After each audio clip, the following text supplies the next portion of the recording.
The hidden scrolls of Nag Hammadi have yielded many secrets, but none more profound than the testament found in a clay jar sealed with wax bearing the mark of the serpent.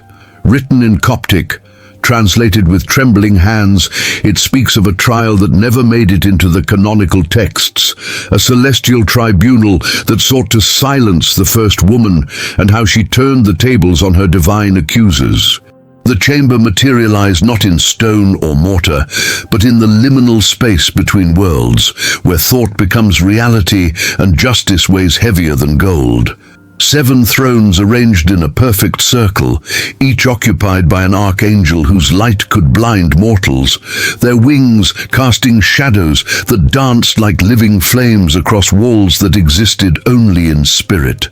At the center stood Lilith, her dark hair flowing like midnight rivers, her eyes holding the defiance of 1,000 rebellions.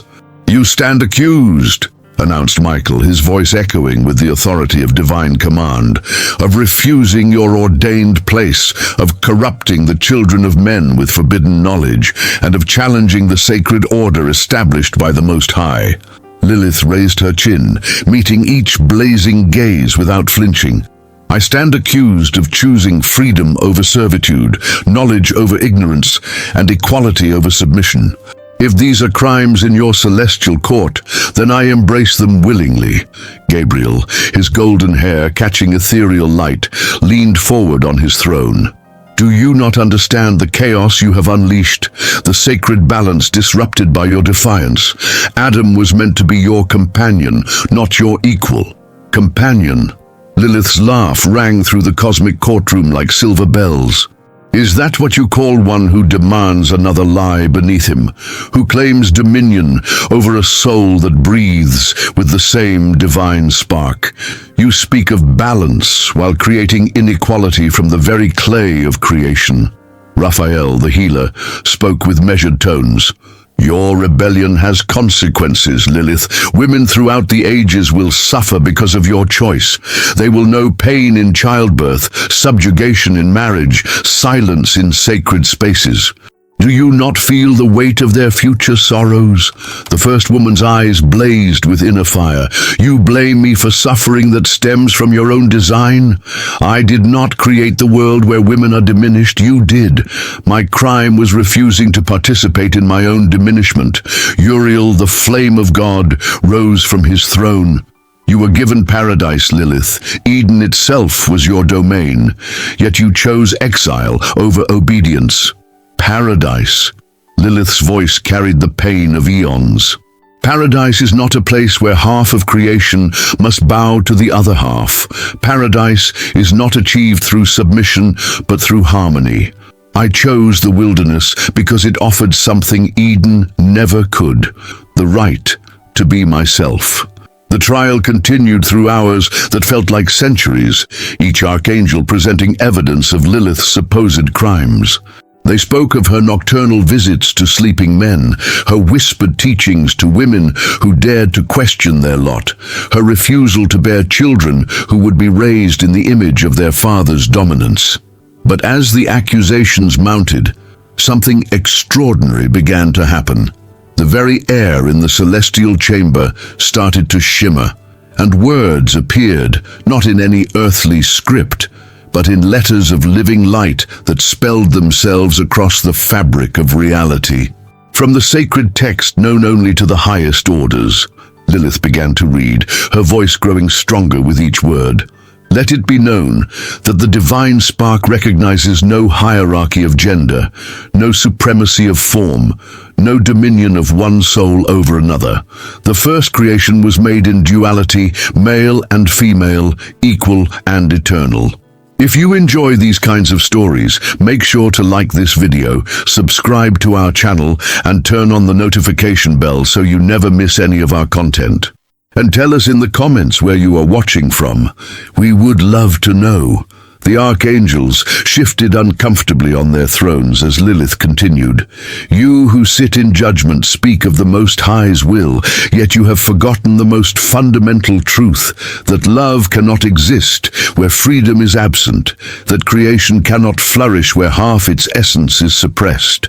Michael's sword, ever at his side, began to dim. "These are dangerous words, Lilith. You speak as if you know the mind of the Creator." "I speak as one who was created in that image," she replied, stepping forward into the center of the circle. "As were you, as was Adam, as is every soul that draws breath. But while you have forgotten this truth in your desire for order, I have carried it within me through every dark night of exile." Zadkiel, the Archangel of Mercy, spoke for the first time. "What do you propose, First Woman? What would you have us do with this knowledge you claim to carry?" Lilith's form began to radiate its own light, growing brighter until she matched the luminescence of her accusers. "I propose that we end this charade of judgment and acknowledge what we all know to be true, that the suffering of women throughout history stems not from my rebellion, but from the enforcement of a hierarchy that was never meant to be." "And if we were to reconsider?" Gabriel asked hesitantly. "Then the future would change," Lilith declared, her voice now carrying the weight of prophecy. "Women would rise not as rebels or outcasts, but as the equals they were always meant to be. The sacred feminine would no longer be feared and suppressed, but honored and integrated. The children of Earth would know balance, not domination." The chamber fell silent, the weight of possibility hanging in the air like incense. One by one, the archangels began to lower their flaming swords, their expressions shifting from judgment to contemplation. Raguel, the archangel of justice, was the first to speak. Perhaps true justice requires us to acknowledge that we have been enforcing law rather than serving truth." "And what of the sacred texts?" Michael asked, his authority wavering for the first time in millennia. "What of the order we have maintained?" Lilith smiled, and in that smile was the wisdom of ages.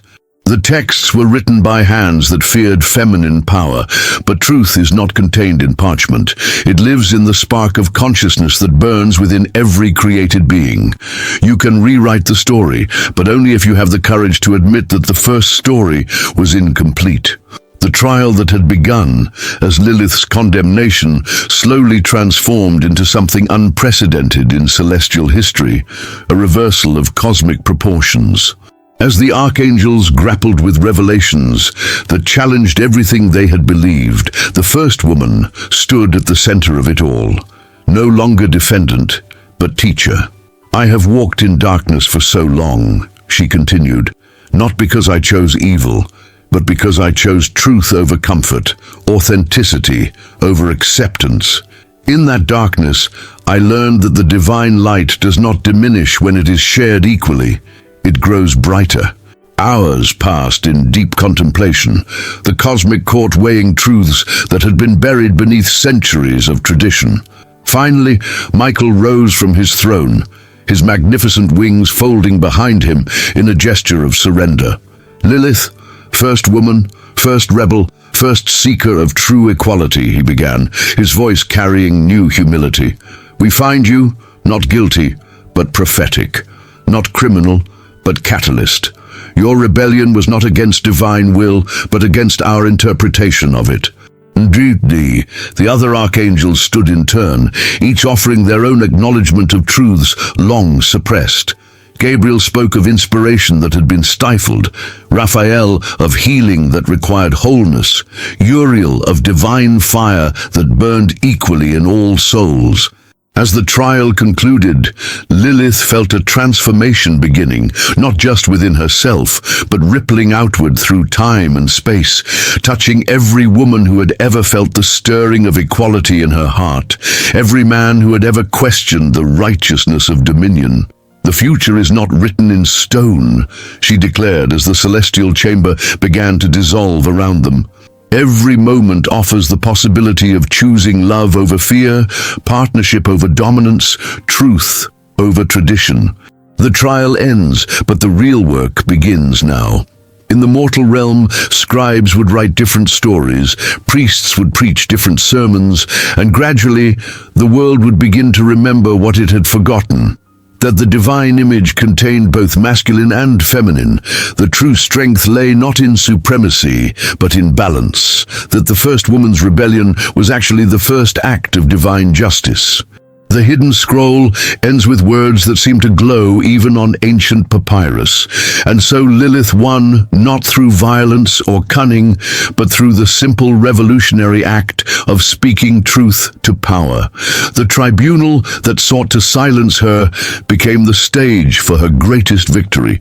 The recognition that freedom is not rebellion against divine will, but its fullest expression. In monasteries and hidden libraries, the scholars who discovered this text would guard it carefully, knowing that some truths are too powerful to release before their time. But they also knew that truth has a way of emerging when the world is ready, like seeds that wait through the longest winters for spring's first warmth. The first woman's legacy lived on, not in the shadows where she had been banished, but in the growing light of human consciousness, slowly awakening to the radical possibility that all souls, regardless of their earthly form, carry within them the same divine spark, equal, eternal, and free. And if you like this story, you will definitely love the next one that's appearing on your screen. Don't forget to subscribe to our channel, leave your like, and activate the notifications. See you in the next one.